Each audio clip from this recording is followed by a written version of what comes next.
ఇది కేవలం సమాచారంగా మాత్రమే భావించండి. వైద్య నిపుణులను సంప్రదించండి. డయాబెటీస్ లాంటి కండిషన్స్ ఉన్నప్పుడు ఎస్పెషల్లీ జూవెనైల్ డయాబెటీస్ ఉన్నవాళ్ళు లేటర్ ఆన్ కొంచెం పెద్ద అయ్యి వాళ్ళు కన్సన్సీవ్ అయినప్పుడు చాలా క్రానిక్ వాళ్ళు ఇన్సులిన్ ఇలా పెట్టుకుని ఉంటారు వాళ్ళు పొట్టలో పొడుచుకుంటూ. వాళ్ళకి ఎలాగండి మేనేజ్మెంట్ మరి? టైప్ 1 డయాబెటీస్ అంటే జువెనైల్ చిన్నప్పటి నుండి, టైప్ 2 డయాబెటీస్ తర్వాత వచ్చేది, జీడిఎం అంటే జెస్టేషనల్ డయాబెటీస్ ప్రెగ్నెన్సీలో వచ్చే డయాబెటీస్. ఈ రోజులలో అరౌండ్ ద వరల్డ్ వైడ్ గా కూడా మనకి ఈ డయాబెటీస్ రేట్లు ప్రెగ్నెన్సీలో కానీ పిల్లల్లో కానీ టైప్ 2 డయాబెటీస్ కానీ కామన్ గా చూస్తున్నాము. ఇంకా అంటే డెవలప్మెంట్ అప్పట్లో ఏంటంటే డెవలప్డ్ కంట్రీస్ లో డయాబెటీస్ అనేది తక్కువ ఉండేది, డెవలపింగ్ కంట్రీస్ లో తక్కువ, డెవలప్డ్ కంట్రీస్ లో బాగా ఎక్కువ చూసేవాళ్ళం. ఇప్పుడు మన ఇండియాలో కూడా కామన్ గా క్యాపిటల్ అయిపోయింది, అంతా కామన్ అయిపోయింది. సో ఈ వాళ్ళలో ఏంటంటే ప్రెగ్నెన్సీలో డయాబెటీస్ ఉండడం అనేది కాంప్లికేటెడ్ ప్రెగ్నెన్సీ కింద వస్తుంది, నార్మల్ కాదు అది. సో మనకి షుగర్ కంట్రోల్ ఉండడం ఇంపార్టెంట్. షుగర్ ఎంత ఉంది, నువ్వు ఇన్సులిన్ అన్నా వాడుకో, లేదంటే టాబ్లెట్ చేస్తావా, లేదంటే డైట్ చేస్తావా, anything you can do, but your blood sugar should be normal రేంజ్లో షుగర్ ఉందంటే అది షుగర్ కిందనే లెక్క పెట్టొద్దు. షుగర్ అమ్మో నాకు షుగర్ వచ్చింది, టైప్ 1 షుగర్ కూడా పెద్ద భయపడాల్సిన అవసరం లేదు. సో వచ్చేసింది, ఒకసారి రాకుండా మనం ప్రివెన్షన్ చేసుకుంటే అది బెటర్, బట్ ఆల్రెడీ వచ్చిన తర్వాత భయపడొద్దు. ఇంకా ప్రతి నా దగ్గర ఉన్నారు నా క్లయింట్సే, వాళ్ళ ఫస్ట్ బేబీస్కి టైప్ 1 వచ్చింది, దానికి చాలా స్ట్రెస్లోకి వెళ్ళిపోయి ఇప్పుడు సైకియాట్రిస్ట్ కన్సల్టేషన్లో ఉంది తను మదర్. సో అంత స్ట్రెస్ తీసుకుంటున్నారు టైప్ 1 డయాబెటీస్ అని తెలియంగానే. సో ఆ టైప్ 1 డయాబెటీస్ రావడం వచ్చేసింది, ఇప్పుడు దాన్ని ఎలా చేయాలి, ఎలా మేనేజ్ చేయాలి ఆలోచించాలి. సో టైప్ 1 కి వేరే ఆప్షనే లేదు, ఇన్సులిన్ వాడుకోవడమే. చాలా రేర్ గా కొన్ని కండిషన్ లో టాబ్లెట్ సరిపోతుంది. అంటే ఇంటర్నల్ గా మనకి ఇన్సులిన్ రావాలి షుగర్ మేనేజ్ అవ్వాలంటే.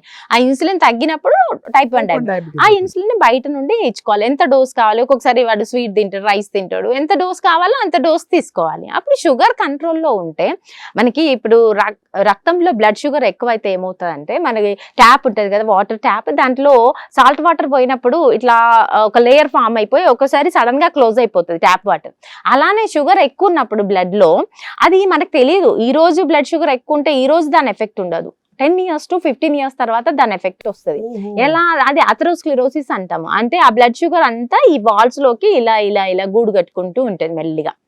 సో ఈ రోజు షుగర్ కంట్రోల్ లేదంటే ఆ రోజు ఒక లేయర్ ఫామ్ అయిపోతుంది ఇట్లా నీకు బ్లడ్ వెజల్స్ లో. సో అది 10-15 years తర్వాత నీ కళ్ళల్లో కానీ చిన్న చిన్న వెజల్స్ ఉంటాయి, కళ్ళ vessels, heart vessels, kidney vessels, ఇవి చాలా సన్న రక్తనాళాలు, అవి క్లోజ్ అయిపోతాయి, సడన్ గా క్లోజ్ అయిపోయి అప్పుడు బయటపడుతుంది 15 years తర్వాత. ఈ రోజు షుగర్ కంట్రోల్ లేనిది 15 years తర్వాత.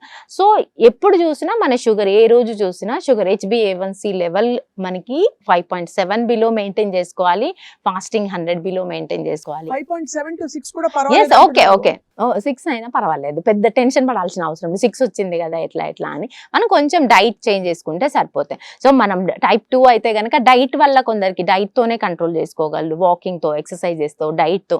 కొందరికి మెడికేషన్ ఇవ్వాల్సి వస్తుంది. సో మనం ఏది వాడుతున్నాం అనేది కాదు, కొందరు ఆయుర్వేదిక్, అలోపతి, హోమియో కూడా బిలీవ్ చేస్తారు.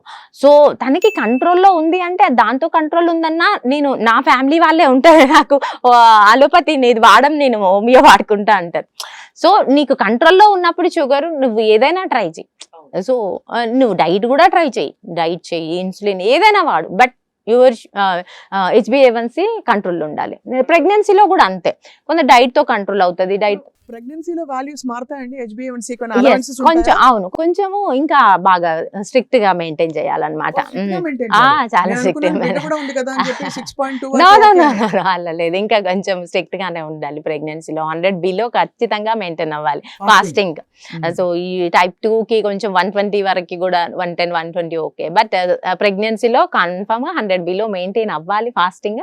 దానికి ఇన్సులిన్ అవసరం పడితే ఇన్సులిన్ తీసుకోవాలి, లేదంటే డైట్ చేంజెస్. RBS కి random blood sugar around 160 maintain చేయాలి, 150 to 160 వరకు ఓకే. ప్రెగ్నెన్సీలో మనకి ప్రెగ్నెన్సీలో ఏంటంటే ఇన్సులిన్ రెసిస్టెన్స్ ఉంటుంది అనమాట. ఇన్సులిన్ బాగానే ఉంటుంది బాడీలో, బట్ పనిచేయదు, అంటే టిష్యూస్ వాడుకోలేవు, దాన్ని ఇన్సులిన్ రెసిస్టెంట్ అంటాం. ఇన్సులిన్ ఉన్నా వాడుకోలేదు. ప్రతి ప్రెగ్నెంట్ లేడీస్ లో కూడా ఇన్సులిన్ రెసిస్టెన్స్ అయ్యి ఈ డయాబెటీస్ వచ్చే ఛాన్సెస్ ఎక్కువ ఉంటాయి. సో ఫ్యామిలీ హిస్టరీ ఉంటే ఇంకా ఛాన్సెస్ ఎక్కువ ఉంటాయి ప్రెగ్నెన్సీలో డయాబెటీస్ రావడానికి. పొట్ట చుట్టూ బాగా ఫ్యాట్ రావడం ఇవన్నీ ఇన్సులిన్ రెసిస్టెన్స్ ఇన్సులిన్ రెసిస్టెన్స్, పీసీఓడిలో కూడా అదే ప్రాబ్లం. పీసీఓడిలో కూడా ఇన్సులిన్ రెసిస్టెన్స్ అయిపోయి మనకి కడుపు చుట్టూ కూడా బ్లాక్ అవ్వడం, అది కూడా పీసీఓడిలో లక్షణం. ఇన్సులిన్ రెసిస్టెన్స్ లక్షణాలే అవి కూడా, బ్లాక్ అవ్వడం కూడా. అసలు మీకు అంతా సబ్జెక్ట్ మొత్తం మీరే చెప్పిస్తున్నారు అసలు. అదే అదే తెలుసుకున్న విషయాలు అంటే ఎంత ఇంటర్ కనెక్టెడ్ గా ఉన్నాయి విషయాలన్నీ ఒక్కదానికి ఒకటి లింక్ ఉంటది, somewhere link will be there. All diseases అన్నిటికీ కూడా, షుగర్ ఉంటే హార్ట్ డిసీజ్ ఉంటే కిడ్నీస్ ఉంటే కళ్ళు ఉంటే హార్ట్ నర్వ్స్, ఎవ్రీ ఆర్గాన్ ఒక్కదానికి ఒకరే ఇంటర్ రిలేటెడ్ అయి ఉంటది. ఒకటి మనం అన్ని ఒకటి కంట్రోల్ చేస్తే అన్ని కంట్రోల్ అయిపోతాయి, ఒకటి పాడైపోతే మొత్తం అట్లా ఉంటది లింక్. మొత్తానికి మరి ఈ ప్రెగ్నెన్సీలో ఇవన్నీ మెయింటైన్ చేయడం చాలా ఇంపార్టెంట్.